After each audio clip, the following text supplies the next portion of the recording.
Hello dear, welcome है आप सभी का बोर्ड ज्ञान अड्डा यूट्यूब चैनल में।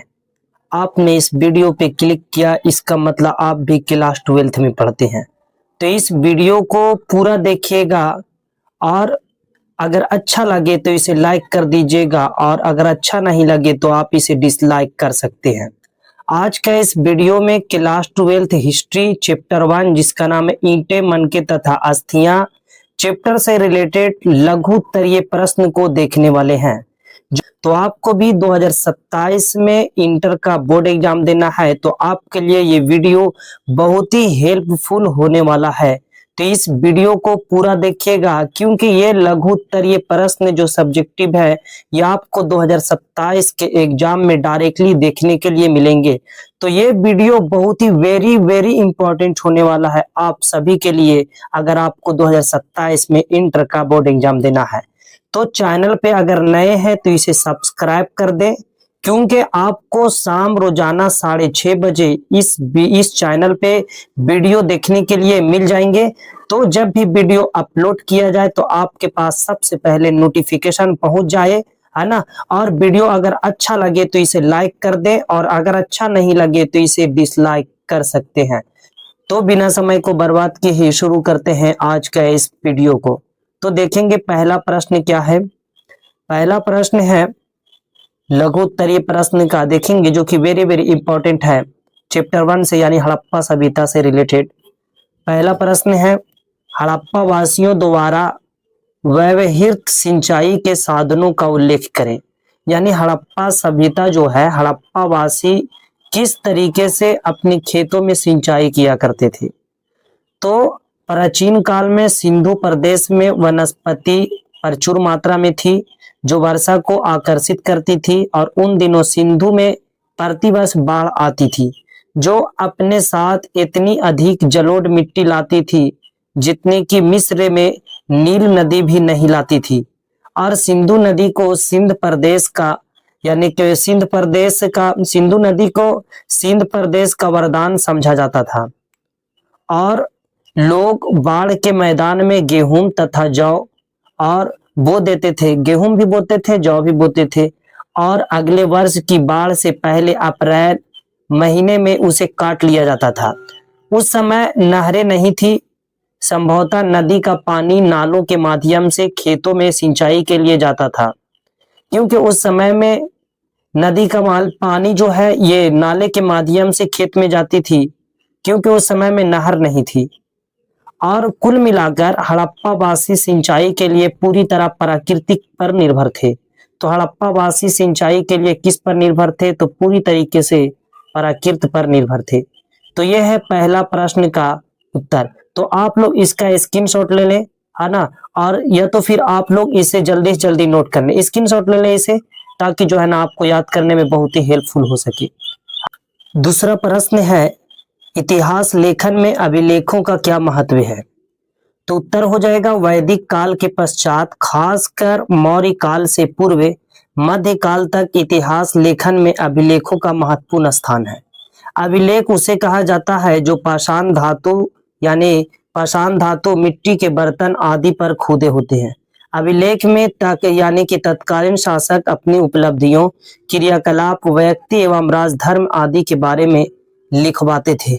मौर्य काल में शासक अशोक ने भारत के विभिन्न भागों में स्तंभों तथा शिलाओं पर अभिलेख खुदवाए थे। इन्हीं अभिलेखों के द्वारा हम सम्राट अशोक के धर्म प्रचार के उपाय यानी कि मानवता की सेवा की वे विचार आदि को भली भांति समझ सकते हैं। अशोक के अभिलेखों के आधार पर ही D.R. भंडारकर ने अशोक का संपूर्ण इतिहास लिखने का प्रयास किया था। तो यह है दूसरा नंबर प्रश्न। आप लोग इसे स्क्रीनशॉट जल्दी से जल्दी आप लोग इसका भी स्क्रीनशॉट ले लें, जल्दी से जल्दी इसका भी स्क्रीनशॉट ले लें। बढ़ते हैं अगले प्रश्न की ओर। प्रश्न नंबर 3, तीसरा प्रश्न है पुरातत्व से आप क्या समझते हैं।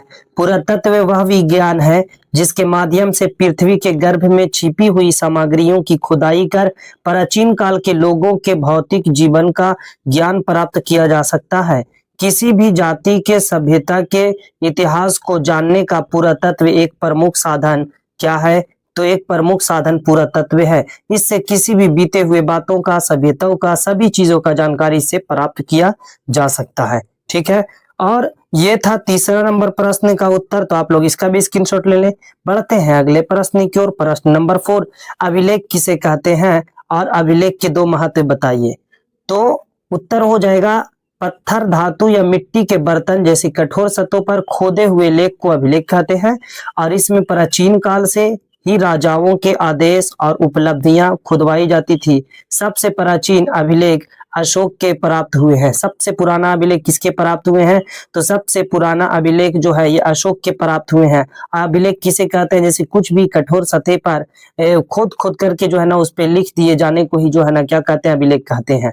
कठोर सतहों पर जैसे सबसे पुराना अभिलेख किसके प्राप्त हुए? तो अशोक के प्राप्त हुए। सोना, चांदी, तांबा, पीतल, लोहा आदि पर लिखित अभिलेख पाए गए हैं अशोक का। अभिलेख किसी कालखंड के जानकारी प्राप्त करने का मुख्य स्रोत है। किसी भी काल के बारे में जानकारी प्राप्त करने का मुख्य स्रोत कौन सा है? तो याद रखेंगे कि मुख्य स्रोत अभिलेख है। किसी भी काल के बारे में जानकारी इसमें पता चलता है। तो बढ़ते हैं अगले प्रश्न की ओर। अगला प्रश्न है, मोहनजोदड़ो के विशाल स्नानागार के विषय में लिखें। तो उत्तर हो जाएगा, यह स्नानागार 11.88 मीटर लंबा और 7.01 मीटर चौड़ा और 2.45 मीटर गहरा है और इसके चारों तरफ छोटे छोटे कमरे बने हुए थे। और इस स्नानागार का प्रयोग संभवतः ऐसा पता चलता है कि किसी विशेष अनुष्ठान या धार्मिक स्नान के लिए इसका प्रयोग किया जाता होगा। तो ये थे मोहनजोदड़ो। हाँ, मोहनजोदड़ो में प्राप्त स्नानागार। तो 5वां नंबर प्रश्न का इस उत्तर को जो आप लोग स्क्रीनशॉट ले लें और इसे भी याद कर लीजिएगा। बढ़ते हैं अगले प्रश्न की ओर। प्रश्न नंबर 6, उत्खनन से आप क्या समझते हैं? है ना, उत्खनन से आप क्या समझते हैं? वेरी वेरी इंपॉर्टेंट है 2027 एग्जाम के लिए। तो पृथ्वी के गर्भ में दबी हुई सामग्रियों को बाहर निकालने के लिए की गई खुदाई को उत्खनन कहते हैं। तो किसी भी सामग्री को गर्भ से, मिट्टी से दबे हुए जो है उसको निकालने के लिए की गई खुदाई को उत्खनन कहते हैं। और यह 2 प्रकार के होते हैं। कितने प्रकार? 2 प्रकार के होते हैं। पहला क्षैतिज और दूसरा हो जाएगा यानी कि दूसरा हो जाएगा ऊर्ध्वाधर, है ना। इससे प्राप्त अवशेषों जैसे सिक्के, है ना, जैसे सिक्के, मूर्तियां, है ना, मूर्तियां, बर्तन के आधार पर काल का निर्धारण किया जाता है कि कितना पुराना है और उससे काल के बारे में जानकारी होती है। तो यह उत्खनन करना यानी कि खुदाई करके किसी भी प्राचीन वस्तुओं को प्राप्त करना। तो यह 6ठा नंबर प्रश्न का उत्तर। तो आप लोग इसका भी स्क्रीनशॉट ले लें। बढ़ते हैं अगले प्रश्न की ओर। प्रश्न 7वां, हड़प्पा लिपि के बारे में आप क्या जानते हैं? हड़प्पा लिपि के बारे में। तो हड़प्पा लिपि चित्र के यानी कि क्या, चित्रात्मक थी। इसमें कुल मिलाकर 250 से 400 लिपि के संकेत मिले हैं। यह लिपि दाएं से बाईं ओर लिखी जाती थी। दाएं से यानी कि क्या, तो ये लिपि बाएं से दाएं की ओर लिखी जाती थी। बाएं से दाएं की ओर, ये बायां सीधा से लिखना शुरू करेंगे, दाएं की ओर लिखी जाती थी। तो ये चित्रात्मक थी। इसमें लिखा हुआ कुछ नहीं होता था बल्कि कुछ ना कुछ का चित्र बना होता था। चाहे कुछ आदमी का चित्र हो सकता है या कुछ भी हो सकता है। तो इसमें चित्रात्मक लिपि थी यहाँ की, याद रखेंगे। आगे है, लिखी जाती थी और यानी कि बाएं से दाएं की ओर लिखी जाती थी। और इस लिपि को भी यानी कि इस लिपि को अभी तक पढ़ा नहीं जा सकता है, अभी तक पढ़ा नहीं जा सका है। और इसलिए इसे आद्य ऐतिहासिक काल में रखा गया है। आद्य ऐतिहासिक काल इसी को कहते हैं, क्योंकि इसमें जो है ना जो भी ऐतिहासिक घटनाएं जो मिली उसे पूरी तरीके से पढ़ा नहीं गया है, समझा नहीं गया, इसलिए इसे आद्य ऐतिहासिक काल कहा जाता है। तो याद रखेंगे इसे। इसका भी स्क्रीनशॉट आप लोग जल्दी से जल्दी इसका भी स्क्रीनशॉट ले लें।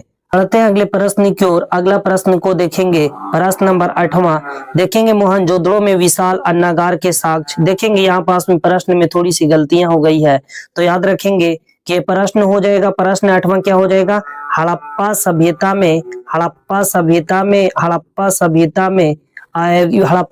में विशाल अन्नागार के साक्ष्य कहाँ मिले हैं?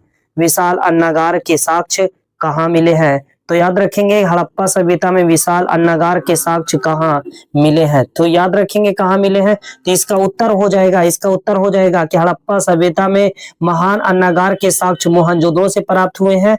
और यहाँ अन्नागार के 6 कमरों की 2 कतारें मिली हैं और इनके उपयोग करके यानी कि उपयोग करके रूप में प्राप्त अनाज को सुरक्षित रखने के लिए किया जाता था और अनाज की बर्बादी को रोकने के लिए यहाँ ऊंचे चबूतरे भी मिले हैं। कहाँ मिले हैं? तो मोहनजोदड़ो में। याद रखेंगे, मोहनजोदड़ो में छह छह कमरे की दो कतारें मिली है और इनका उपयोग यानी कि शायद जो है ना कर के रूप में प्राप्त अनाज जो होते थे उसे सुरक्षित रखने के लिए किया जाता था और अनाज की बर्बादी को रोकने के लिए यहाँ ऊंचे ऊंचे चबूतरे भी बने हुए थे। और ये सब साक्ष्य कहाँ से मिले हैं?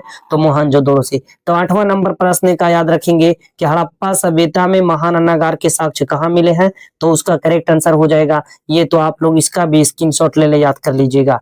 बढ़ते हैं अगले प्रश्न की ओर। प्रश्न नंबर 9वां। अगर वीडियो आपको अगर जरा सा भी अच्छा लग रहा है तो इसे लाइक कर दें और अगर अच्छा नहीं लग रहा है तो इसे आप लोग डिसलाइक कर सकते हैं। चैनल पे अगर नए हैं तो इसे सब्सक्राइब कर दें, है ना। चैनल पे अगर नए हैं तो इसे सब्सक्राइब कर दें ताकि नोटिफिकेशन आपके पास सबसे पहले पहुंच जाए। प्रश्न 9वां है, लोथल कहाँ है? इतिहास अध्ययन में इसका महत्व क्या है? तो उत्तर होगा लोथल गुजरात में स्थित है। एक हड़प्पा कालीन नगर है।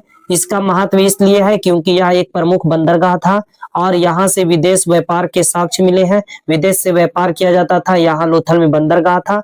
बेलनाकार मोहरे और गोदीवाड़ा भी यहाँ से प्राप्त हुए हैं, है ना। तो याद रखेंगे। तो 9वां नंबर प्रश्न का ये करेक्ट आंसर है। स्क्रीनशॉट इसका भी ले लें। बढ़ते हैं अगले प्रश्न की ओर। अगला प्रश्न है, हड़प्पा सभ्यता की जल निकासी प्रणाली का वर्णन करें, है ना। हड़प्पा सभ्यता की जल निकासी प्रणाली का वर्णन करें। तो हड़प्पा की जल निकासी प्रणाली आधुनिक नगरों के समान नियोजित थी। घरों की नालियां सड़कों की मुख्य नालियों से मिलती थी और ये नालियां पक्की ईंटों से ढकी होती थी और सफाई के लिए बीच बीच में मेनहॉल बना हुआ था। जैसे ये नाली है, इस पे ढक्कन लगा हुआ था। अब इसके सफाई के लिए जो है ना बीच बीच में कुछ जगह छोड़ दिया जाता था ताकि आसानी से इसकी सफाई कर दी जाए। ये आसानी से इसकी सफाई कर दी जाए, ठीक है। तो याद रखेंगे इसे। तो ये था 10वां नंबर प्रश्न का उत्तर। इसे भी याद कर लीजिएगा आप लोग, इसे भी नोट डाउन कर ले। बढ़ते हैं अगले प्रश्न। प्रश्न नंबर 11, सिंधु घाटी सभ्यता के समकालीन दो सभ्यताएं के नाम बताएं। तो देखेंगे दो समकालीन सभ्यता के नाम।